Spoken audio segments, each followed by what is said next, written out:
Hello, everyone. Welcome to Snap Take. This is Glazer of Snap Judgments, the official podcast of Marvel Snap Zone. What we have for you today are three great decks, another pro tip, and a look at some tournament data. We've got the Ukraine tournament. It's actually not the Ukraine tournament, but it was won by a Marvel Snap UK player. We've got the Rainbow Snap Clash winner, and we've got a very cool Gladiator backsplash deck. Let's get started. But before we do, I'd like to invite you to hit that sub button, hit that like, hit that comment, and ring that bell. We bring you the best Marvel Snap content every single weekday. We cover everything. We've got at least 3 brand new decks a day, proven decks that can win tournaments, can get you to high infinite, can hit infinite, can get your infinity borders, all that here, along with shop guides, bundle guides, pro tips, everything you could need to follow Marvel Snap. If there's something you'd like to see added to the channel, please do let us know. In addition, we believe in deck credits here on Snap Judgments. So we've got our first deck from Sanatora that is the winner of Fiona Shade Story's Rainbow Snap Clash. We're then going to look at Rainbow Snap Clash stats. We've got Lelouch Del Gol, who won a community gaming tournament. We'll take a look at his Thanos deck. We've also got a Marvel Snap pro tip coming from a Marvel Snap Zone, the rule of 3, 5, and 9, and a review of Dera's Clog Bounce. And I just want to quickly shout out KM Best, who is how I found this. He tweeted about it, and it showed me the deck. Let's keep going. Sanator is undefined.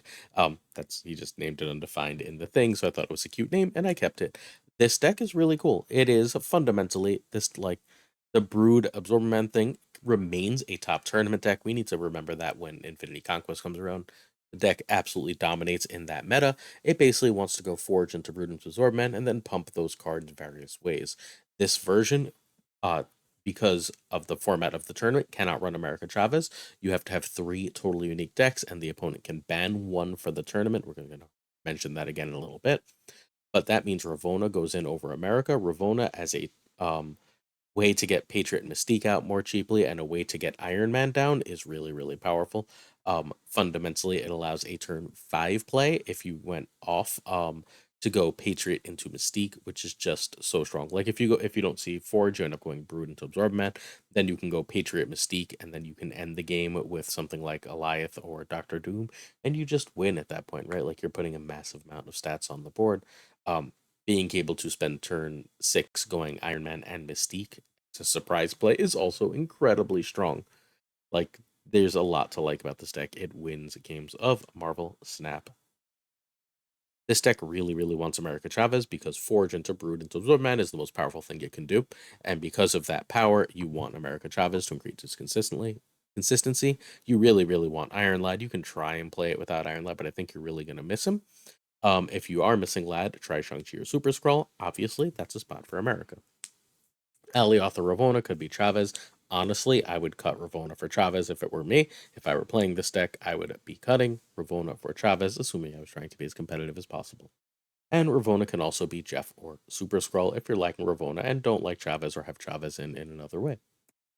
Your general strategy for this is pass, then you can play Forge or Ravonna. Forge is better. After Forge, turn 3, you want to play either Brood or Sinister. You basically always want to play one of those on 3. Then on 4, ideally, you play Absorbment to copy one. You can also play Iron Lad to try and copy, or you can play Iron Lad to try and hit the other of Brood or Sinister. So one of those 2 are your plays. Again, you see how these are directly orders and turns, so you really, really, really want to have America here to increase your consistency when doing so. Also worth noting that a lot of earlier versions of this deck ran Silver Surfer. Silver Surfer is not in this version, which means that Brood is still better than Sinister, right? It's 1 more clone that's plus 2 more power, potentially plus 4 more power, but it's no longer like a world better because Surfer does nothing to Sinister but pumps Brood. So without Surfer, Brood is still better, but not like as insanely much better. All right, turn 5 is Blue Marvel or Iron Man. If you had to go Ravonna, you can obviously drop Patriot here. You can still drop Iron Man if you really want to, so on and so forth. A decent play here if you did Ravonna is Forge into Iron Man at this point, so on. Turn 6, Mystique and Patriot, or a 6. If Eliath wins you the game, you should probably play that. If Doom wins you the game, you should probably play that. If you want to just get taller and wider, Patriot and Mystique are excellent. Let's keep going. Quick variant look at this deck. We have Ravonna Hip. We have Brood Hip. We have Iron Lad hip, Iron Man hip, Blue Marvel hip, Alioth hip. We've got a 6 hip deck. Super exciting. You'll love to see it. Um, Absorbman is a hip here, but I've never seen this Absorbman in shop. The second it pops up, I'm buying it. I'm trying to will it into my shop. This is a Mr. Sinister from an earlier bundle. X-Force Forge I got last week. I'm pretty happy because I did not like Mechanic Forge. I have this 4th of July Patriot with a gold background. It's beautiful. It gets a million little starry faces. I've also got a gold background on Emperor Doom, the best Doom in all of Marvel Snap. And finally, we have the Peach Momoko Mystique. It's beautiful. That is another gold background. Turns out I've played this deck a lot. Okay, let's look at some stats. And remember that um, everyone brought what they would amount to like their 3 favorite decks that don't have overlap. So 45% of the people in the tournament, one of their 3 decks was a Loki deck. That's kind of nutty to me, right? Like half the people thought one of the 3 best decks was Loki. I would assume more than half the people thought that, but that's still a lot of Loki.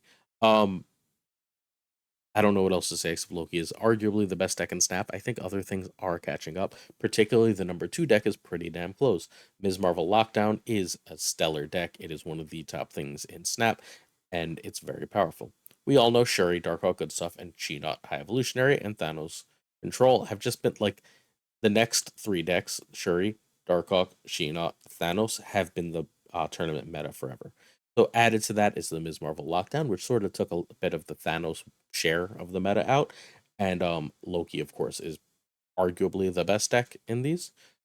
At that point, we see Destroy. Destroy always struggles in tournaments. I can't think of a tournament where it's really, really finished near the top. We've got Ramp, which again often struggles in tournaments. Occasionally one makes the cut. Sarah, same deal. Sarah makes cuts and does not get it. And I've never seen a tournament where Hella does well. Although Streamer Johnson managed to Twitch Aram, pick whichever name he goes by, managed to make the cut and win a top 8 game playing I believe a Hella deck. I know it was a Tribunal deck, but I believe it was also a Hella deck. That means the meta is dominated by what we thought it was dominated by. If you go check Marvel Snap Zone over there with both Den and Savage Yeti, we went over that what we think the top 10 decks in Snap are. So we have that top 10 decks in Snap, and like spoiler, Loki, Ms. Marvel, Lockdown, Shuri, Dark Good Stuff, She-Not all make it, and Destroy makes it. So like we're what's good in tournaments seems to generally be good. What always surprises me is that very few people play the Brood Me deck.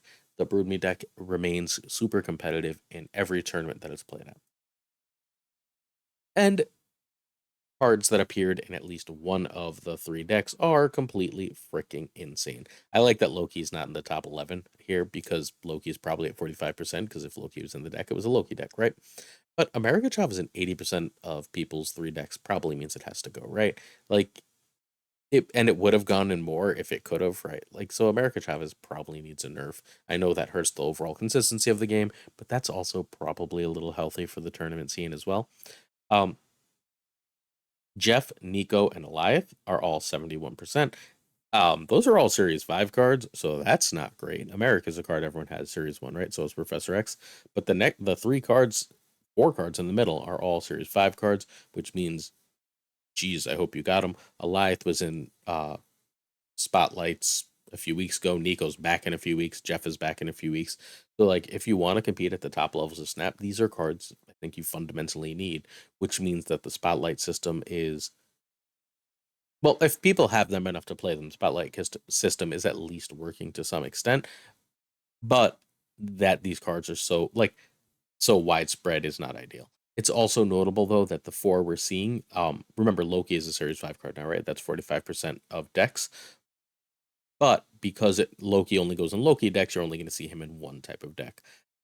Jeff goes in Loki and Ms. Marvel Lock and Dark Out Good Stuff, and sometimes She-Not and Thanos Control, right?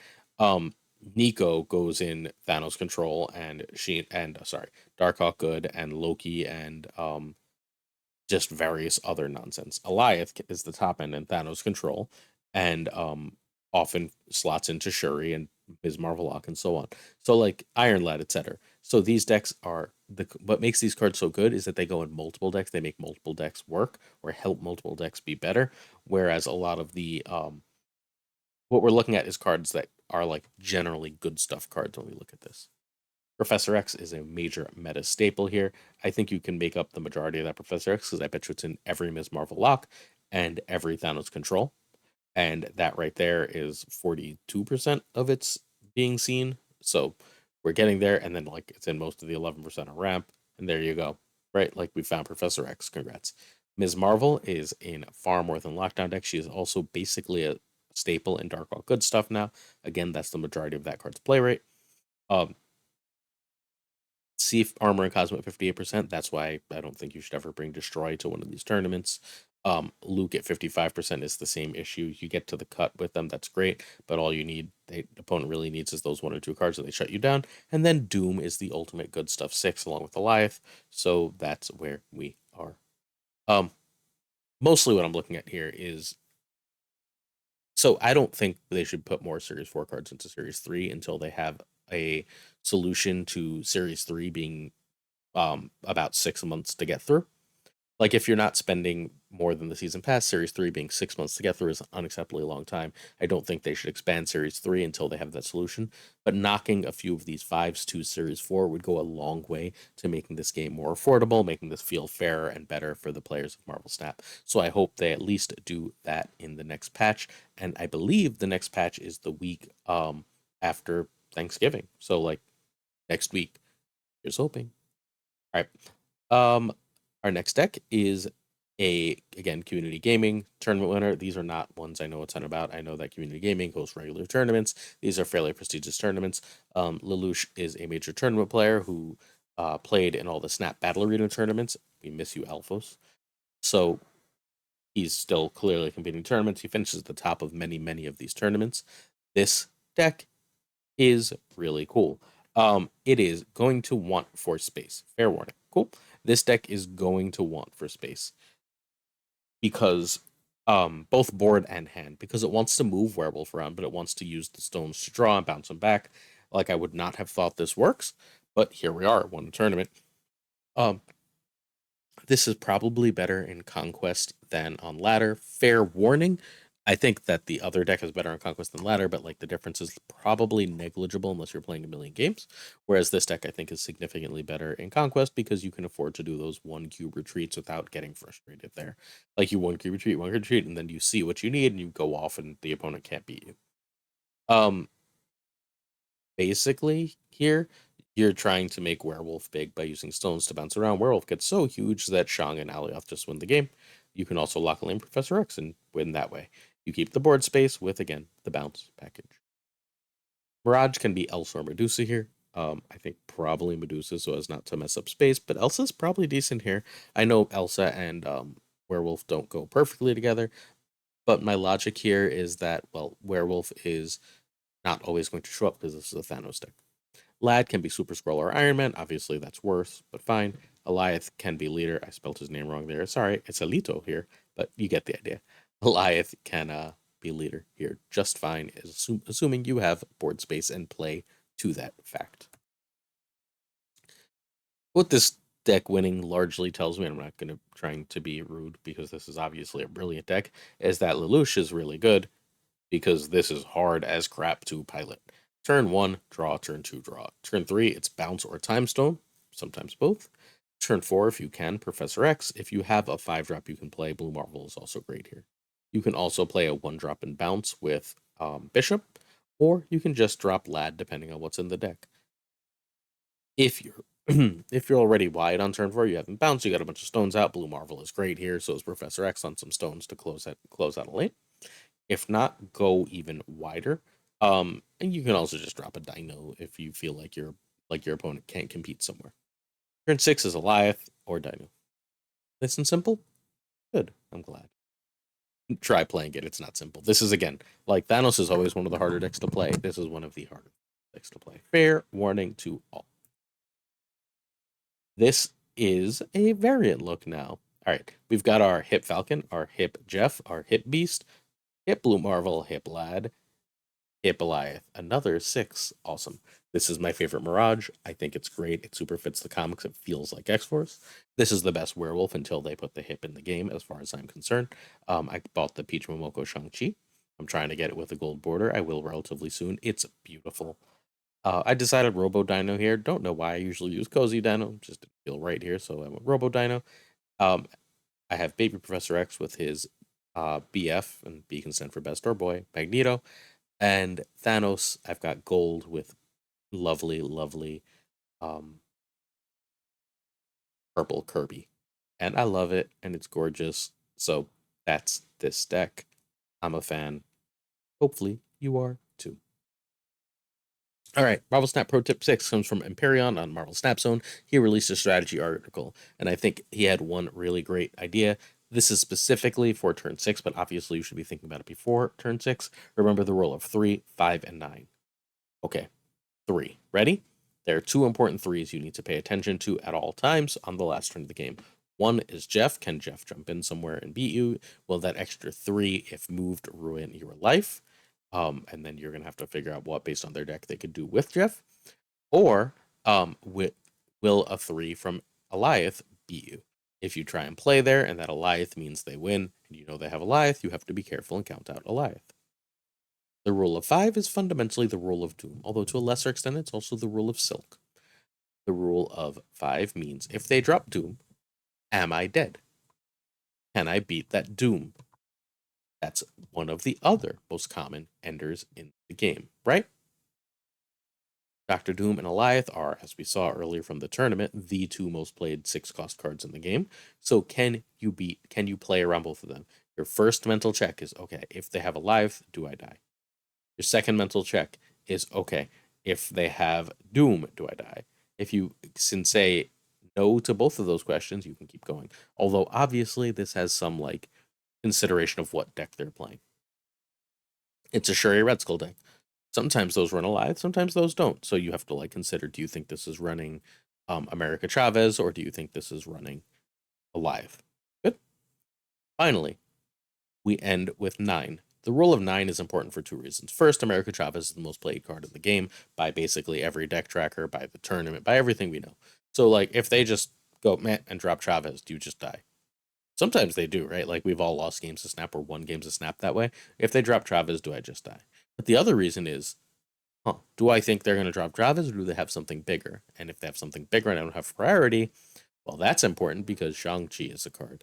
I think it's bonkers that America Chavez is the best card in Snap, and they changed Shang to make America better. But they did, right?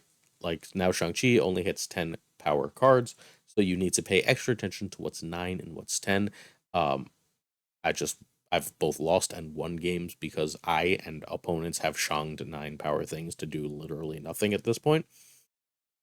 It's a really weird feeling, and it feels like there's a moment of panic when you have a 9 and they drop Shang. You're like, oh wait, that didn't do anything. But you need to also count. Hey, is Shang going to ruin my life? 9 is now the new magic number, the single best stat in Marvel Snap you can have, as far as I'm concerned. So, um, rule of 3, check for Eliath. Rule of 5, check for Doom. Rule of 9, check for America. And if you're counting on more than 10, double check for Shang-Chi. Cool. That is Marvel Snap Pro Tip number 6. We again do about 2 of these a week, so this is our first. There will be one more. There will be other stuff in between each deck throughout the week. Hopefully you still like this feature. If you don't, let me know. If you do, let me know. If you have any other quick rules for the end of the game heuristics that you keep in your head as well, let me know down below in the comments. Our last deck is Dera's Backsplash. It's Clog and Bounce. Get it? Backsplash. It's gross. All right. So this deck had Ghost Spider in it until KM changed Ghost Spider for Hood. I did not like it with Ghost Spider, and I really like it with Hood. So hooray!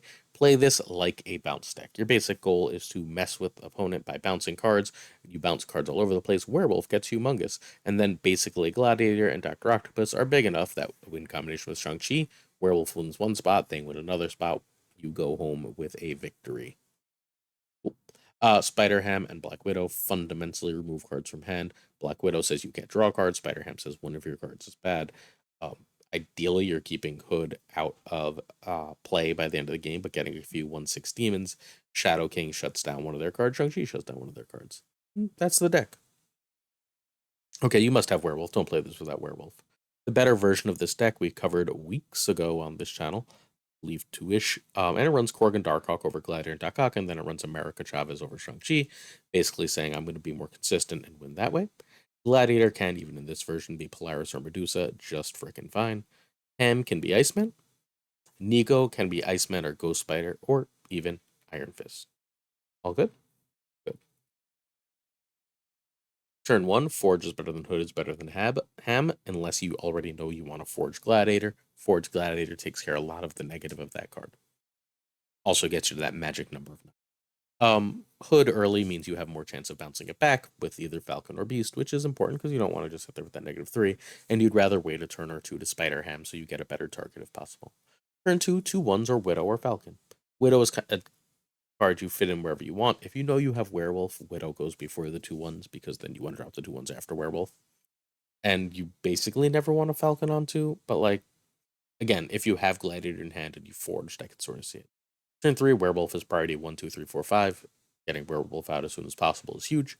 You can drop Gladiator here if you drop 2/1s and the second was Forged. That's fine. This is a round where you snap, by the way. Turn 4, Forge and Gladiator is the ideal, but you're more likely to play a 1 and Beast, which gets you a bunch of cheap cards back, which will allow you to move your Werewolf around a bunch.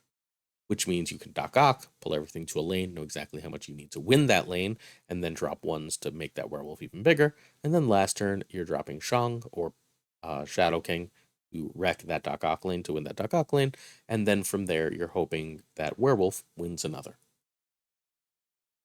Variant time. We've got Noir. Noir is the best thing in this game that's not hip. Noir Hood. We talked about Forge. Midnight Sun's Nico is my favorite Nico in the game right now. Not my favorite Nico in the game. I've got this Shang Golded. It's Art Adams. I love it very much. This is the best Shadow King in the game. We talked about Werewolf. This is also my favorite Doc Ock, and this Doc Ock is one of my 5-ish favorite variants in the game. I think Doc Ock is kind of a stupid villain most of the time, but I love Superior Spider-Man, one of my favorite Spidey runs ever. So I'm all about this Doc Ock. We've got our standard hips. We've got Spider Ham.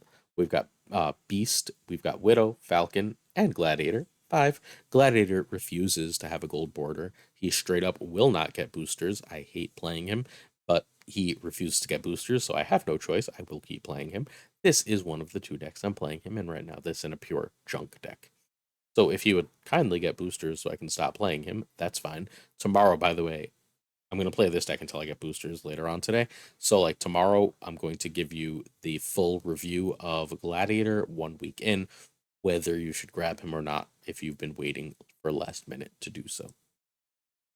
Shop time. This is my shop from yesterday. Remember that I don't do a video on Saturdays. Only Dad don't do a video. So, although it's possible the podcast moves to releasing on Saturday, so that'll be 7 days of Snap Judgments, just in case you missed me. So, okay.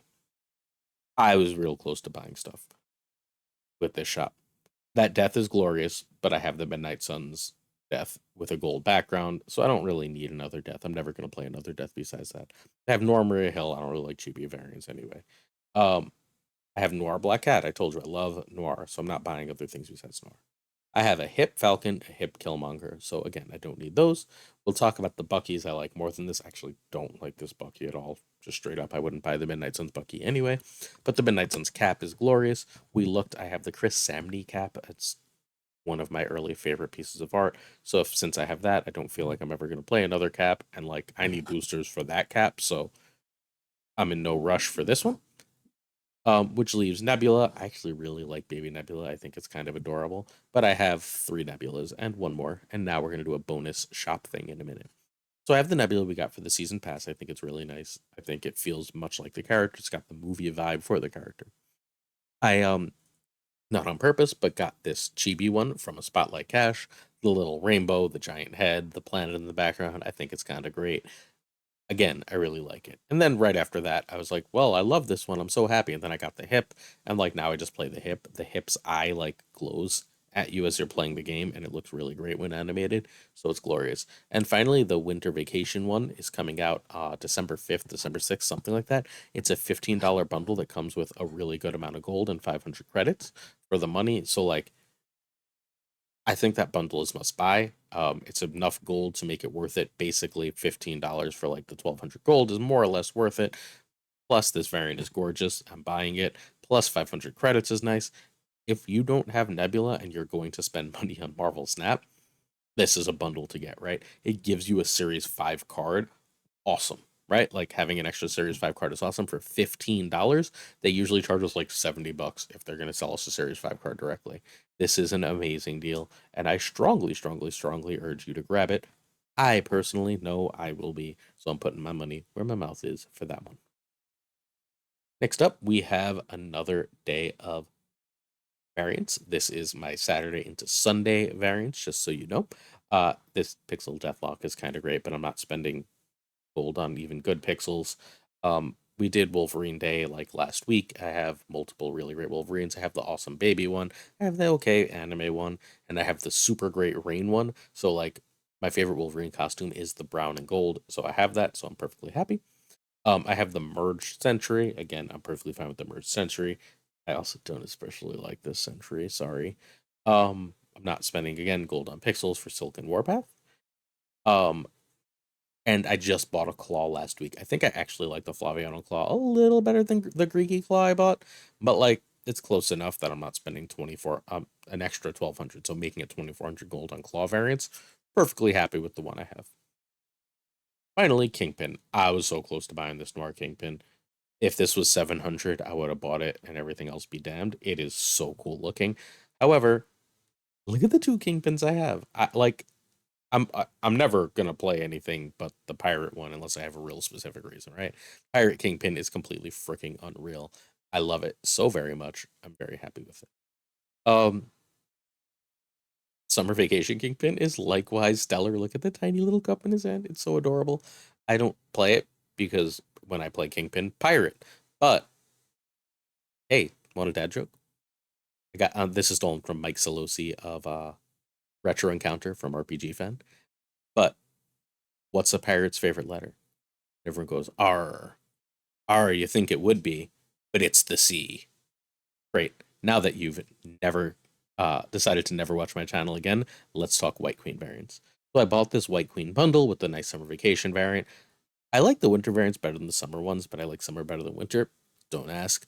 But this one is reasonably cool. I'm perfectly happy with it. But then I have this like really cool Elsa looking one, so I grabbed it. Actually, I don't think that's the right art. That's the same art as the one I bought, but whatever. I bought the Peach Momoko White Queen, and I'm perfectly happy with it. So I don't need an Archrum one, although this is one of the very best Archrum variants in all of Marvel Snap. And if you made it this far, please do me a favor, hit that sub button, hit that like, leave me a comment. Let me know what you thought of today's video, and I'll be back tomorrow with another one. Also, while you're here, check out Marvel Snap Zone. I've got Sleeper Decks of the Week up there too.